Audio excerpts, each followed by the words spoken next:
Good afternoon. It's Tuesday, the 14th of February 2017, just after 1 o'clock. Welcome to UK Column News. I'm your host, Brian Gerrish. With me in the studio, Mike Robinson.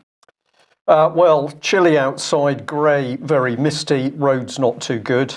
And I just mentioned that because Mike has some travelling to do after the news, so this will be a shorter news today. Quite possibly, yes. Yes, okay.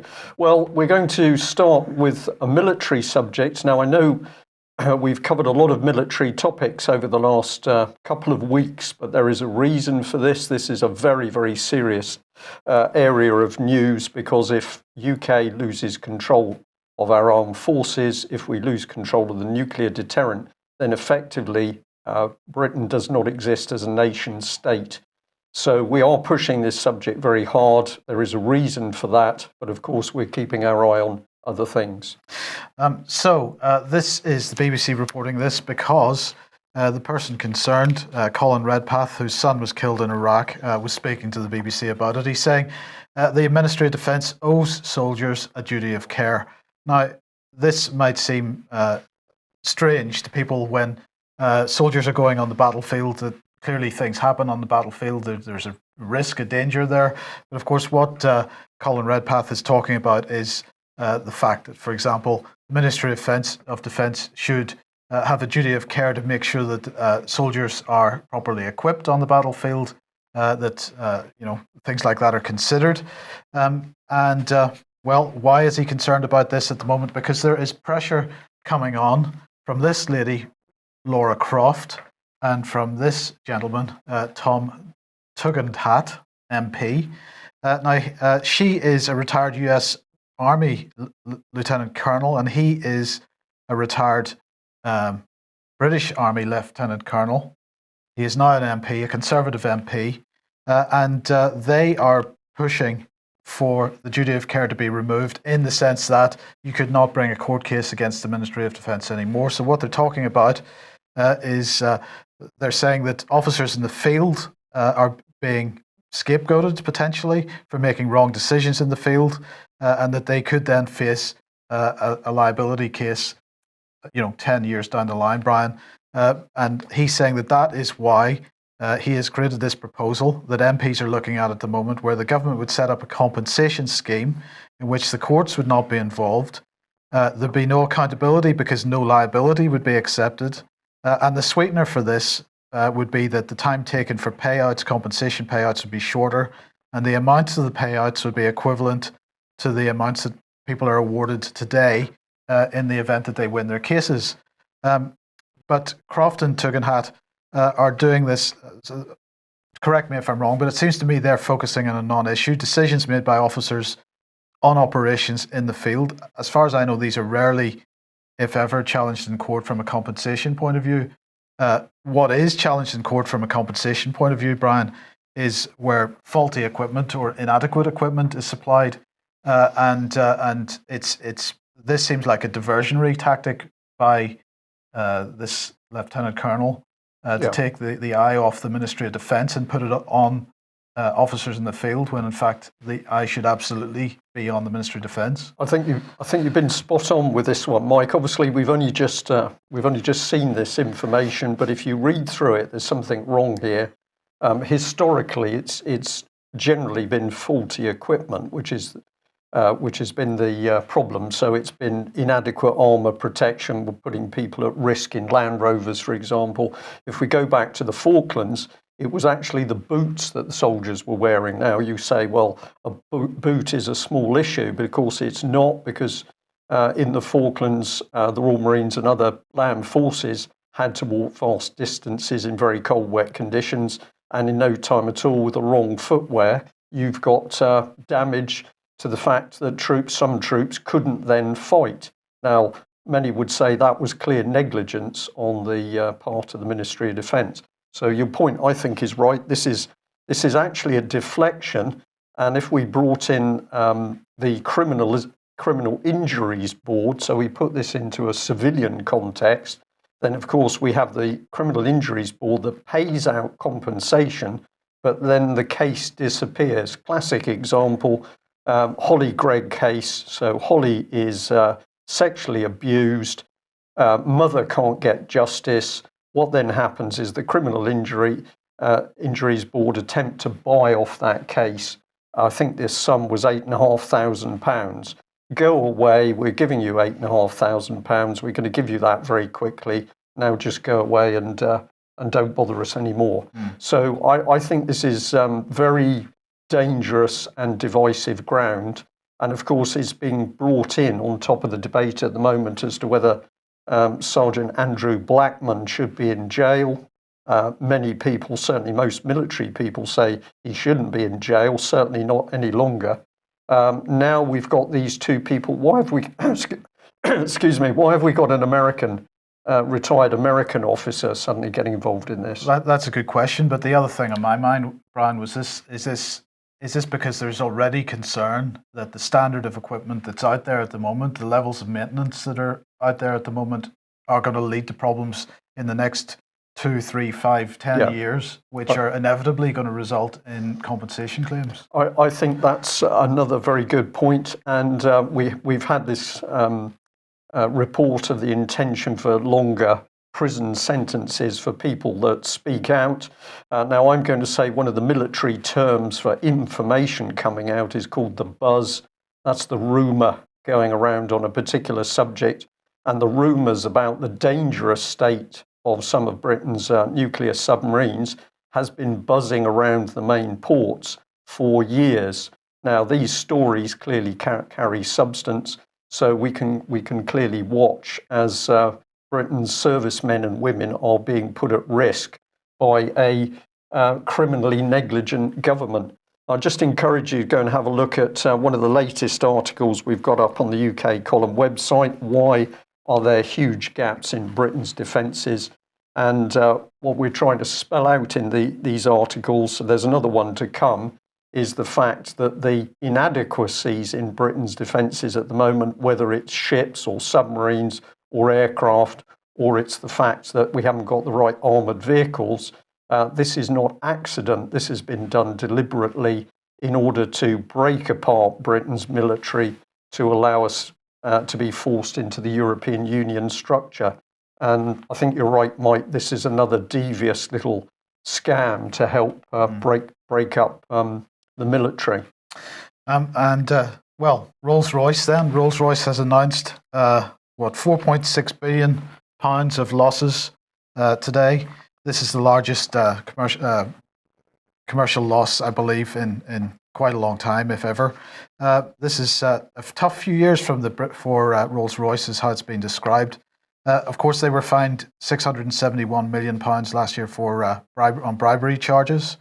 But the main issue here, Brian, the main reason they lost £4.6 billion was Brexit. You'll be pleased to know, because of the recent fall in the pound. That's the main problem.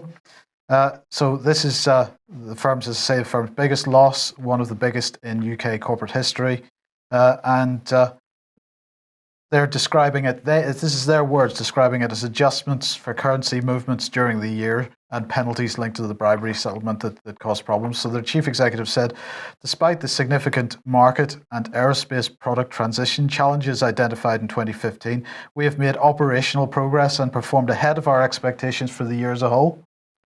They've made bigger losses as expected. Yes, but the underlying profits were up. Okay. So you can explain that one to me, how you can create a £4.6 billion loss and still have higher underlying profits. Yeah. Interesting, clearly an accountancy issue there. Few quotes from around the media. Neil Wilson of ETX Capital said Rolls took a £4.6 billion hit from the weak pound following the EU referendum last June, and it was fined £671 million to settle bribery charges. Strip those out and the results don't look half as bad. So if we just ignore the stuff that didn't work, then it's fine. Yeah, this is known as creative accounting, isn't it? I think is the answer to that one. But military procurement in particular, there's a lot going on, because we know at the moment, of course, Brexit is a lie. Theresa May and Mr. Fallon are driving Britain's military further and further into EU procurement. And of course, one of the things that David Ellis has been predicting is that we're going to see Britain's last defence manufacturers of what of which Rolls-Royce and British Aerospace have got to be the key two, are likely to be subsumed probably into American interests. So that's either into Boeing or Lockheed Martin, which leaves Britain with no in-house national capability to build the equipment it might need for defence. So this is very dirty stuff. We'll just bring Eric Pickles on screen. I should have done my homework here. I think he's still anti-corruption champion, but my point in any case is if this is the quality of the people that we put in charge of rooting out corruption, I don't think I've got a lot of confidence. He was described, I remember, in the Telegraph as being like a pink geisha gliding across his office floor. Oh, that's a lovely image. Now, government hypocrisy, Brian, we cannot do better with regard to government hypocrisy than the UK's ambassador to the United Nations, Matthew Rycroft. He is the epitome of it.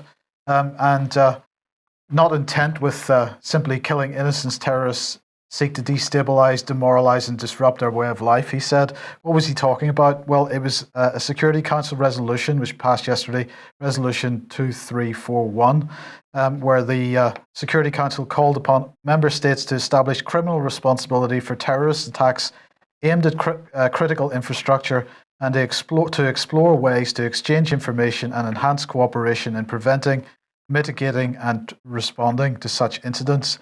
It encouraged the United Nations, member states and regional and international organisations to share good practices and measures in managing the risk of terrorist attacks on critical infrastructure, a term covering bridges, power lines, airports and nuclear power plants, among other facilities. And he said that over the past decade, the terrorist threat has evolved. We face increasingly complex threats as terrorists acquire new knowledge and new technology. Not intent simply with killing innocents, terrorists seek to destabilise, demoralise and disrupt our way of life, critical infrastructure, be it a transport system, a communications hub, or a power grid, represents an attractive target for these sinister actors. And it's hard to keep your face straight, Brian, it really is. So we wholeheartedly welcome the action taken by the Council today.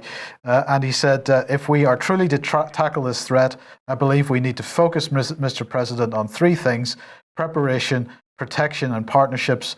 And he went on to say that his main focus was going to be on air travel. And he said, and as this resolution identifies, stronger international partnerships are vital at a time when the functioning of infrastructure relies on cross-border networks and supply chains. The sharing of information, early warning networks and expertise will strengthen our common approach. He said the Council needs to stay abreast of the evolution of the terrorist threat and to respond to it, just as we act to prevent conflict. You hear that? He said that we are acting to prevent conflict. We should also act to preemptively prevent terrorism. Today we've put another building block in place to strengthen our common effort. Because of our efforts, terrorists intent on stirring chaos have another hurdle to cross. Because of our efforts, our societies are a little safer than they were yesterday. A lot of words, Mike, a lot of words. And I love this word actor, because the moment they use it, I think, yes, this is what we're watching, is a complete pantomime on the world stage. That's another phrase they use. This is not real, this is created. But the hypocrisy, absolutely unbelievable, because of course we could mention Iraq, we could mention Syria, we could mention Libya, and I've got this global research article up here from Michael Chossudovsky here, talking about Libya's infrastructure, hospitals, schools, water supply, electricity production, all bombed to the Stone Age by Britain, and France and the United States. Yep. And of course, we just went ahead and froze Libyan assets overseas. We are the terrorists, Brian. This is quite clear, and I still feel, I've said this to you before, Mike, that I did my 21 years in Britain's military. I've now learnt a lot in the subsequent few years. And what are we looking at? We're looking at the UK standing on the world stage in a suit. We're squeaky clean, upstanding, law-abiding government. That's what Parliament says. But they are the ones conducting the wars and creating the terrorism. Absolutely. Good news. Boris has gone to Gambia, and maybe he'll stay there. He is there today. He's meeting the president, and he's also going to Ghana as well. Now, this is the first time that a foreign secretary has gone to Gambia. Well, what's he going to do? he is going to meet all kinds of fantastic people. He's going to visit an award-winning Blue Skies company. He's going to meet business leaders, young entrepreneurs, supported by the Department for International Development. He's going to meet with Chevening scholars. So he's there to support common purpose in Africa as they do their dirty work. This is British soft power. He's delighted that Gambia and Ghana are wanting to rejoin the Commonwealth because, of course, we're not quite certain which is the best path, or sorry, they're not quite certain which is the best path to world government, whether it's through the United Nations or through the Commonwealth. The Commonwealth is there firmly as a plan B at the moment, but I suspect we believe it is becoming plan A as we move through. I may have the wrong area, but presumably the Ebola has totally disappeared now. It's close to being the right area, but yes, it's mostly disappeared. Yeah, mostly disappeared. So that was another huge operation, but Britain got out there. We've vaccinated a few people, and then the Ebola crisis simply disappeared. Disappeared, yeah. So he's meeting some Chevening scholars. So that is common purpose because Britain is there driving change. And another person who's driving change is David Gauke. He's the Chief Secretary of the Treasury. And he was giving a talk to the East India Club in London a few days ago. And the topic he wanted to focus on was, he said, a broad one, and one that governments and societies across the world ignore at their peril, and that is how we prepare for the future. This quote that's on screen at the moment, to me, sums up the government's attitude to Brexit, because they're presenting a PR exercise where they're suggesting, they're pretending to people that we're leaving the European Union, but what we're doing is driving forward. We're using that as the excuse to drive forward with a change agenda, the likes of which we haven't seen before. So he is saying here, the spirit of the 21st century Britain is not to oppose change, but to drive it. Yeah. We are driving this change. But they never define the change overall. It's always movement towards change, and more change, but they never say what it is. That's absolutely not. Now, I only wanted to focus on one particular aspect of this, of the speech that he gave, and that was when he was discussing deficit and debt. He was government deficit and the national debt. He was saying that, of course, we are in an historically difficult financial position. To those that argue that spending control and deficit reduction are yesterday's issue could not be more wrong. So basically what he's saying is we've got a whole load more austerity to go through, even though we're borrowing more than we ever did. We've got more austerity to go through. And then he said, but there's a bigger fiscal challenge at play too. We're seeing seismic changes to our societies, which will present long-term economic challenges to the governments the whole world over. For a start, we're getting older, Brian. So our aging population is one huge challenge.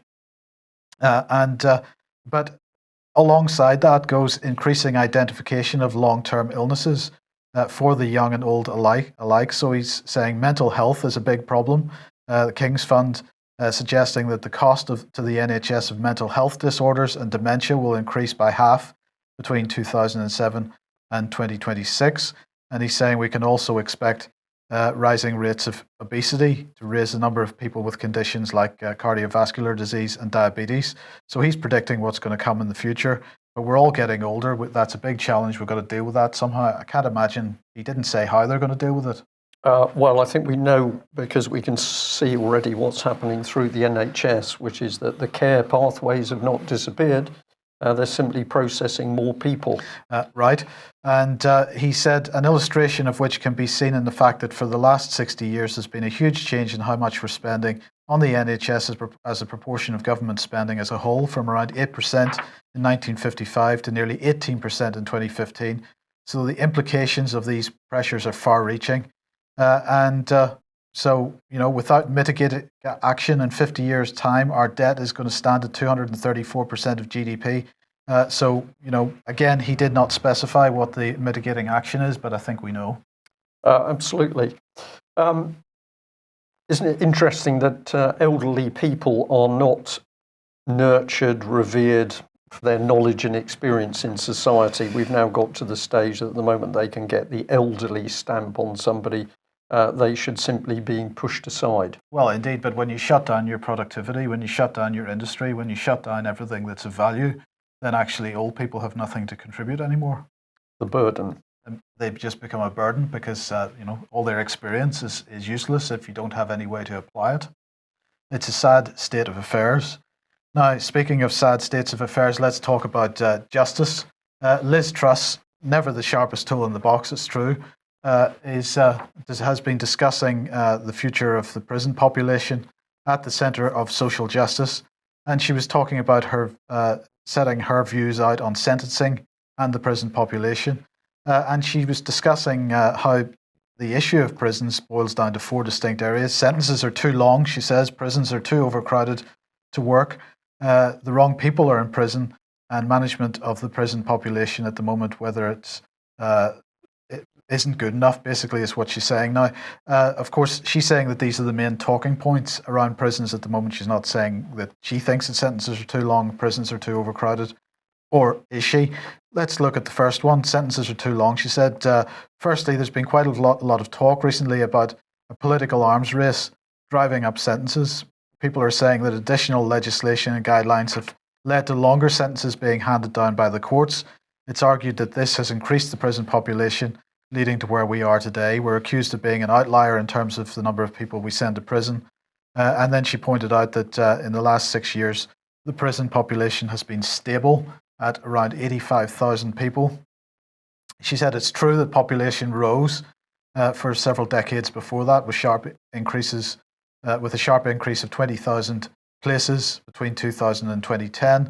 But if you compare Britain, she said, with other liberal democracies, we're fairly mid-table when it comes to custodial sentences. But here was the key thing. She said that the main driver for prisoner number growth has been sex crimes. And she said, as we have on screen, she said that we should be proud of the fact that we live in a society that is prepared to confront child sexual abuse. I actually wasn't aware that we did.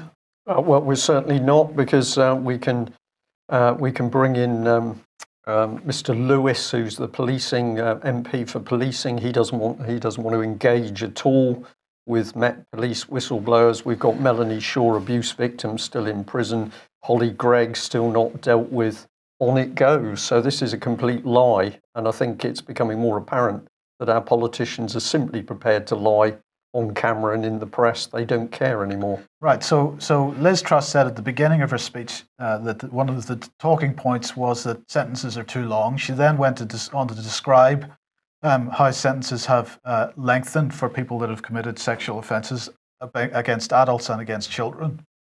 At no point did she specify that she thought that was appropriate. So putting those two things together, you could argue, taking them out of context, that I'm being unfair to her, but she did not say that it was appropriate that these sentences were lengthened. So I'm not clear where she stands on this, and perhaps she needs to clarify that. I think the ambiguity is part of the tactics with these sort of messages, Mike. Well, let's bring in this case, because if you're new, say, to UK Column, or you're new to the sorts of subjects that we're talking about, this case is one that should really concern you, because we have Devon County Council Social Services getting involved in a case. They wanted the elderly gentleman at the front of the screen there, Manuel Kirk, brought back from a home where he was particularly happy in Portugal. They wanted him rehoused in Devon. His sister, Teresa, the lady cuddling him there, didn't want that to happen. But Devon County Council, of course, took the draconian route, and the net result was that Teresa Kirk was imprisoned. So these are some of the quotes from the article. I'll encourage all of our readers and listeners today to read it. She said, "In front of my crying 7-year-old granddaughter who was staying, they drove me off to prison, where she subsequently spent 7 weeks as a 71-year-old. I disappeared. My family were not told for days." So this lady carted off. Nobody knew where she was. And in fact, it took the Mail to start answering questions to find out what was happening.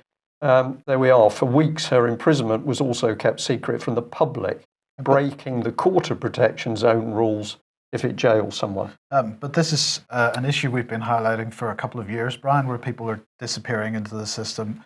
There's no proper communication about where they've gone, secret court processes. Yeah.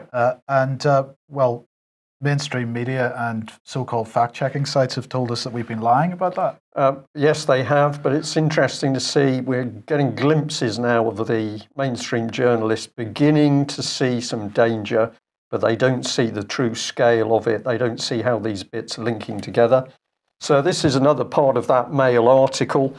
Here's HM Prison Bronzefield, pretty interesting prison. I've been able to go inside to visit somebody at that particular prison. But of course, what we've got is court of protection is not a court. We have judges sitting with no jury, which would make it a lawful court. This is simply judges sitting in a place of business, taking away people's rights. The judges presiding over it can compel people. This is court of protection. The judges presiding can compel people to undergo surgery, use contraception, have an abortion, or even decide whether a life support system is switched off. This is straight out of Nazi Germany, Mike. There's no other way of putting it. What happened to government by consent? Doesn't exist anymore. Just as worryingly, the court can put someone in an old people's home if the state deems it's in their best interests, and they can remove money from the person's bank account to pay for care and legal costs. In other words, the life of that person is under the control of the court and woe betide the relative who breaks the rules imposed by it. It is not a court, it's judges sitting and making judgment away from the public eye with no jury, which is a pure breach of common law. This is unbelievably dangerous. And we have Boris Johnson travelling the world to export British democracy to very vulnerable states like Gambia. So we had a little look on Devon County Council's website. Very interesting target here. We're having a look to see which department might be responsible for this case. This is the particular department that looks after adults. But we found some other very interesting material. So here is the leadership group in Devon County Council. What do the leadership group do? Well, they build a leadership charter which says together, empowered, ambitious. I find this very aggressive language if you read through it. This is not about caring for people. This is not about looking after the people in Devon. This is about them. This is about they are empowered, they're ambitious, and at the end of the day, they're not really interested in what we can get out of them. I'll just move forward past this one a second. Here we are. So if we have a look at a bit more, I was deeply uncomfortable at some of the material I read. This is there's something unpleasant about the images and the rather childish style. It says they've got a strategy plan. When we talk about engagement, we mean all the ways that people are able to have their say and give their views. So we can have our say and give our views, but then we're told what to do. Afterwards. Yeah, they're not going to take any notice of it. Yeah. Having the opportunity to give their views lets people be involved in the decisions the council make. This is like talking to a 5-year-old child and saying, well, we're organising your birthday party, but what would you like? And at the end of the day, you're going to be practical, whatever the child says. But the language, the style of it is as if this organisation is talking to children. And of course, the hypocrisy goes on. I've titled this, Devon County Council, we care so much, we imprison you. If you have a look at everything, it's all to do with care, adoption, care direct, children's social work, MASH, safeguarding inquiries regarding children, family information, fostering. This is all squidgy. We are so caring, but the language says that there's something absolutely, I think it's rather dark. There is a little video embedded on the Devon County Council social services part of their website, where the music starts off as if it's a horror film, and the images are very, very dark, but it's saying, come and join us as a social worker. Found it quite creepy is the right expression. So the language of the council is very different from what is actually happening on the ground. And I'll just bring this in because I was surprised to come across this. We think Brexit is going on. Well, no, we don't. Here is EU control down to local level. So it's Devon County Council boasting that you can still get EU funding, and it's through these local groups. So we've got Torridge and North Devon, Greater Dartmoor, South Devon, etc. These are funny little organisations supposedly helping local businesses, but they're sucking off EU money. So it looks as though there's something very EU still going on. And I'll continue just on to this line, that if you go on whatdotheyknow.com, what you will find is that Devon County Council did not want to reveal the names of common purpose trained officers. And I found this another very interesting thing. It's come from a Martin Lawrence, Corporate Information Governance Officer, Devon County Council, Strategic Intelligence, Mike. Yes. Right? These are the sorts of names that you would find in the military, and I think these people are being encouraged to think that they are running a sort of paramilitary council. You little people out there, we're dealing in strategic intelligence. We're not going to tell you how many of our people are common purpose trained. It's serious. Right. Let's have a look at Justin Welby, Archbishop of Canterbury. He was opening the Church of England Synod yesterday, which is taking place this week. There are 1,000 ways to explain the Brexit vote, he said, or the election of Donald Trump, or the strength in the polls in Holland of Geert Wilders, or in France of Madame Le Pen and many other leaders, in a nationalist, populist, or even fascist tradition of politics. So there you are, Brian. If you voted for Brexit, or if you're in the United States, calling us a fascist if we did that. If we did that, we are fascists.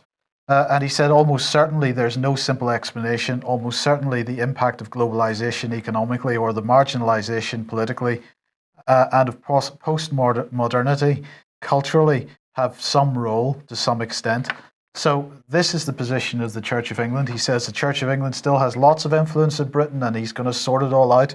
But it was quite timely that he was making these comments because Demos, the think tank, has released a new report called Nothing to Fear But Fear Itself.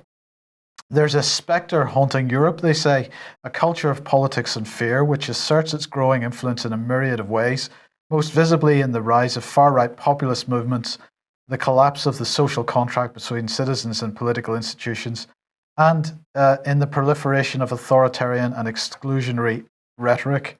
This pan-European project has sought to capture a snapshot of the ways in which this fear is manifesting in the social and political climate of 6 different member states: the UK, Germany, France, Spain, Poland, and Sweden. Demos partnered with organisations in each of these countries to undertake research on the ground, offering of-the-moment insights into trends both common across the region and also distinct in member states and their specific historic and political circumstances. So this is a fantastic little project, a report, Nothing to Fear But Fear Itself. So I thought we would just take a quote from this because it gives some insight into the thinking of the people that have produced this report. They say there is no doubt that we are living through a transition that feels cataclysmic in nature. It is important that European governments and the EU itself do not succumb to reactive policy making and short-term thinking to try to stem the tide of populism, nationalism, and authoritarianism. Liberals may feel in a position of disadvantage, but as this research shows, there is still a fundamental majority baseline of support for many liberal ideas and policies, which can surely be reactivated in the future. The road ahead will be hard, but with humility, conviction, creative energy, collaboration, and perseverance, new shoots will grow. So what I want to say, Brian, is if you put this in context that Britain is driving the change, then I think what people have got to be cautious of, perhaps, is that the rise of populism is being driven. I'm not saying it's not a real thing; it is a real thing. But what governments and what the liberal elites have a good propensity for is being able to push in the direction of movement. And I think that we're getting a hint from that in here. And if we read if we think about what they say here, that there's still a fundamental majority baseline of support, which can be reactivated in the future. What they're saying is we're allowing this so-called populism to flourish for now while it suits our purposes. And in the future, don't worry, relax, no need to panic if you're an elitist, because we can bring back the neoliberalism in the future. Yeah. Demos is a change agent organization. This is the sort of organization that President Putin's kicked out of Russia. So these are the people driving this political change, no interest in democracy whatsoever. And of course, Demos closely alongside the political charity Common Purpose. So dangerous organizations, no democratic remit. They're funded. Who funds them? I think we'll do a bit of work in that. Who funds Demos? But what gives them the right to dictate how we're going to run our societies? Now, what are we going to do about this? Well, I'm just going to end our news today by saying that the British Constitution Group set up specifically to tackle this sort of issue. So if you want to protect common law, and it is common law that gives us the fundamental protections against criminality by fellow men and women, but especially against our state, we have to understand what common law is, and we have to get it properly reinstated. And alongside that, of course, we have to recognise that we have a constitution. We've always had a constitution. The great lie, particularly by this very dangerous conservative government, is that we do not have a constitution. So if you're not well up on constitutional matters and common law, want to learn more, visit the UK column. Visit the British Constitution Group website. And this article there pulled my mind briefly. We've got a classic example. This is Lady Smith, who has been saying to Robert Greene, well, you have to believe me, what the court tapes say. No, I'm not going to release you the tape. You can't have the evidence. You simply have to believe what I say because I'm a judge. And we'll end on the fact that in Nottingham on the 22nd of April, we've got the British Constitution Group meeting, spaces for nearly 1,000 people. This will be a phenomenal event. Tickets are there for sale, £10. This is basically to make it accessible by as many people as we can. We've been asked to put it into the Midlands. So can you be there? Will you be there for this extraordinary event where we get groups talking about what they're doing in order to counter this rising conservative dictatorship? I think that's it. Thanks very much for joining us. We will be back the same time tomorrow. Bye-bye. Bye-bye.